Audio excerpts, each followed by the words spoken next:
Support for WUWM podcasts comes from Potawatomi Casino Hotel Milwaukee, home to 24/7 excitement, dining, and an on-site hotel at 1721 West Canal Street.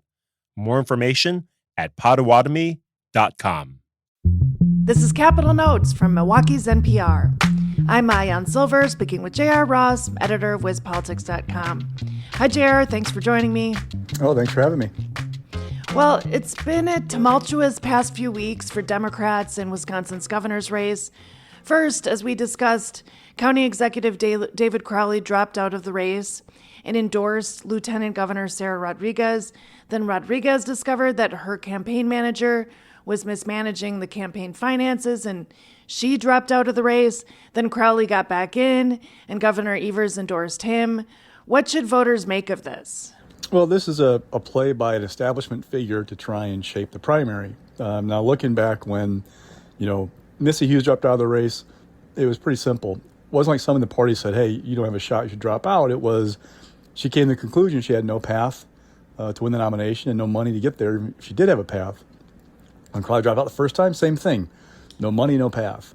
Rodriguez dropped out. It was because the campaign was a mess. But it wasn't like people were telling him, hey, you don't have a shot. You need to leave this race.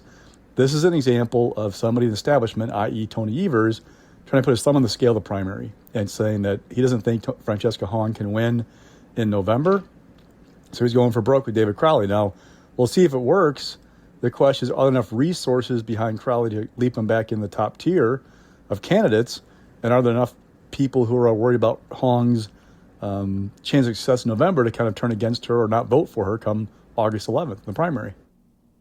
And you were talking about Democratic Socialist Francesca Hong. She's leading the polls. And interestingly, Republicans are apparently running ads on behalf of her in this primary season. What are your takeaways there?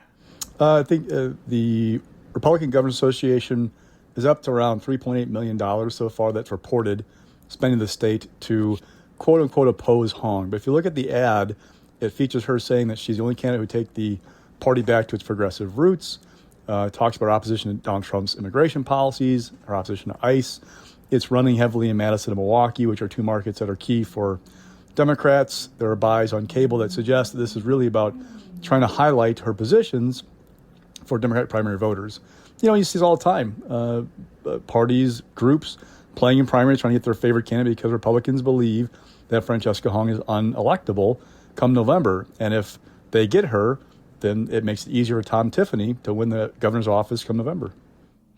And back to the Crowley situation, on the last episode of Capital Notes, you said that there are no, sort of like smoke-filled rooms with establishment Democrats kind of pulling the strings about the governor's race. You just mentioned Evers as an establishment Democrat trying to put his thumb on the race. The Milwaukee Journal-Sentinel has reported on political operatives that maybe argued that Mandela Barnes was struggling and they wanted Crowley to get back in after Rodriguez dropped out. Do you know if Crowley made his decision on his own, or were there people in his ear? There are people in his ear. I mean, he said that he got encouragement from people and that he prayed about it and got back in. And Governor Evers, I've had sources tell me before this was all breaking that there are people around Governor Evers who are encouraging him to get back in. The question is, will it work or will it split the party? I mean, if Francesca Hong loses the primary now because Tony Evers got involved, what's that going to do with her for her supporters come November? Are they going to sit home? Are they going to say, hey, the heck with this? These establishment people, went and put their thumb on the scale for David Crowley. We don't like this. I don't know. Mandela Barnes, you mentioned him. I've seen private polling that he was kind of, I don't want to say sinking, but not doing particularly well for somebody that's the highest name ID coming in the primary. So he's kind of treading water. So there are a lot of unknowns here. What I can tell you is I don't hear from many people talking about Joel Brennan or Kelda Roys as their real threats to win the nomination. It's really a question of, can anybody overtake Hong? And is there enough money for Crowley to overtake her? I've seen buys from groups supporting him. He says he raised $550,000 in the first few days after he got in. I don't know if that's enough. In talking to people in politics, they aren't sure it's enough money to vault him from having dropped out to first place in a matter of weeks. And it's a little bit of looking backwards instead of looking forwards, but do you have any insights on what was happening in the financials to the financials in Rodriguez's campaign? So basically, her campaign manager was double counting contributions and wasn't recording expenditures. So we went back and looked in her report that was filed in January, and there were all kinds of donations that had been basically entered twice. In fact, we went and looked through the month of December. There were like 700-ish donations listed. Only about 15 or 16 were actually entered one time. One name, one address, one amount. We found the others all had same name, same date, same amount, same address, which looked odd. It looks like they were double counting contributions, which inflated her numbers by thousands and thousands of dollars. I think we counted at the time like $275,000 in donations that were listed twice, means probably inflated by $137,500 at least. So that put her in a very bad position. We've not heard much from her since she dropped out. I'm still trying to figure out what exactly went wrong and if there's anything criminal there or if it was just incompetence. But it really took the shine off of her campaign and proved to be insurmountable for her to win the nomination. This is Capital Notes. I'm Maayan Silver, speaking with J.R. Ross of WizPolitics.com. And do you think there will be any consequences to that, aside from Rodriguez having had to drop out of the campaign? It depends. Depends what they find. It depends if any district attorney looks into it. If there's a complaint with the Ethics Commission and they look into it. I mean, there are all kinds of unknowns at this point about what went on and why. We just know that it was a fatal mistake for Rodriguez to trust her campaign manager the way she did and not know what was going on.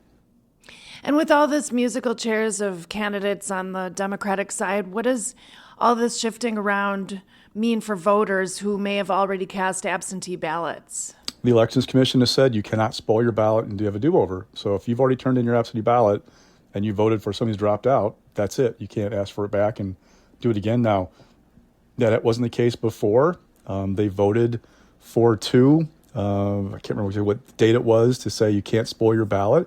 But that is now an issue for people because we have to send out absentee ballots as early as we do in Wisconsin because of federal requirements to make sure that overseas voters, those in the military, get their ballots in time.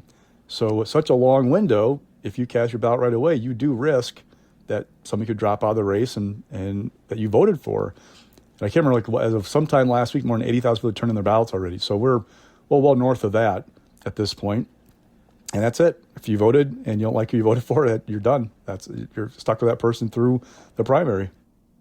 Democrats are suing the Wisconsin Elections Commission about that, though, right? There's a lawsuit. Like, how quickly can that move? There's a principle in elections. You don't want to change the rules of the game while things are going on. Now, Democrats argue the Elections Commission changed the rules right before voting started. They're not happy about that. I just don't know how quickly a court can move to say yay or nay if these guys should be able to spoil their ballots. And then what? We go to the appeals process, we go to the Supreme Court. How quickly can they all move to have an answer before August 11th? And we're talking a lot about the Democrats and the Democratic primary. There is actually technically a competitive Republican primary. U.S. Congressman Tom Tiffany is the Republican frontrunner. He's secured endorsements from Trump and the Republican Party of Wisconsin. The Journal-Sentinel reports he's raised over $2 million in the last reporting period. But he does have a competitor on the ballot, Andy Mansky, a 27-year-old medical services technician. What can you tell us about Mansky and his role in the election? He hasn't been able to raise a whole lot of money, hasn't got a whole lot of attention. I interviewed him for a series that we did. It was Politics in conjunction with Wisconsin Eye. Interviewed all the candidates in the primaries. Tiffany declined to participate. But, Mansky just hasn't got a lot of attention or a lot of support. And all the money is flowing toward Tiffany, along with the money that he raised personally. The state party transferred like $6 million to his campaign over the first 6 months of the year. They are fully invested in Tom Tiffany, and that money is flowing from big donors. Diane Hendricks, Liz Uline, Dick Uline all gave seven-figure checks to the party. Part of them transferred money to Tiffany. The interesting to me is, even with the kind of being unanswered on the airwaves and being on his own, the Marquette poll found pretty much most of those head-to-head matchups, the hypothetical ones, between Tiffany and Democrats were basically neck and neck. So despite having the financial advantage, despite having the airwaves himself, he's not kind of dusting the Democratic field. Part of that's because of Donald Trump. Trump's poll numbers are the worst they've ever been in the Marquette poll. That is going to be a drag on Tom Tiffany unless Trump turns things around. So the worse Trump is doing, the better it is for Democrats, even with all the mess that they have on their hands in this primary. And you mentioned the Marquette Law School poll. I want to ask a little bit about that. That recently came out. But first, is there one issue that's standing out as really distinguishing the candidates from each other, both on the Republican and Democratic sides? It's interesting in talking to people. Francesca Hong is the only candidate for governor on either side who is saying she wants a flat-out moratorium on data centers. Now, others have called for regulations. We get these in place quickly. But for a flat-out moratorium, she's the one. And that is a quite popular issue or stance with voters. That's interesting. You're looking in the field among Democrats. There are various nuances about where they're at on the school choice program or raising taxes on the wealthy or Act 10, those kinds of things. There's a whole lot of difference. But that moratorium, that is one thing that sets Francesca Hong apart from the others. And on that issue, it was in the Marquette poll, only 5% of voters surveyed said that data centers were their top issue. But there's still an interesting development there. Just 22% said the benefits of these projects outweigh the costs. That's down from October 2025 when 44% of voters thought the benefits were greater. So data centers have fallen even further out of favor with Wisconsin voters. Is there any other way that's playing out in the governor's race? Not really, but look, the number one issue for voters by and far is the cost of living. Like, that's what's going to define this race. What's going on with people with their personal situation, their jobs, their grocery bill, their utility bill, how things are going for them financially. That is driving everything, the cost of gas. So whoever can harness that issue the best, probably is the best shot to win. Republicans, when they have a challenge with Trump in the White House, they want Hong because they think they can define her on, being soft on crime or saying she wanted to abolish the police, or this whole protest in Madison where she said that the black man was executed by police.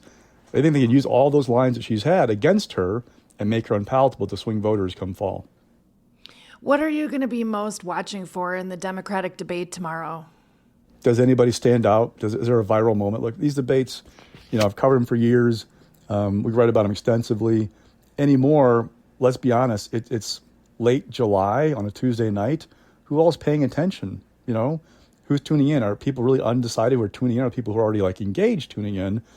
So if people already engaged or tuning in, they're probably who they're going to vote for. You're looking for a viral moment, good or bad. Something where one candidate breaks free from the pack because of issue X or has a big fumble, and that plays out in social media. And then you have, ads that run. That's really what you'll watch for in a debate. Does it change the race because somebody has a big slip up, or a big bright moment that really lives on in social media for a few days after the debate is over? Okay, we'll be watching for that. Thanks for the insights, JR. And as always, thanks for joining me on Capitol Notes. Anytime. That was JR Ross, editor of WizPolitics.com, speaking with me, WUWM's Maayan Silver. Listen for our segments every other Monday with an extended segment on Lake Effect, and check out the Capitol Notes podcast wherever you get your podcasts.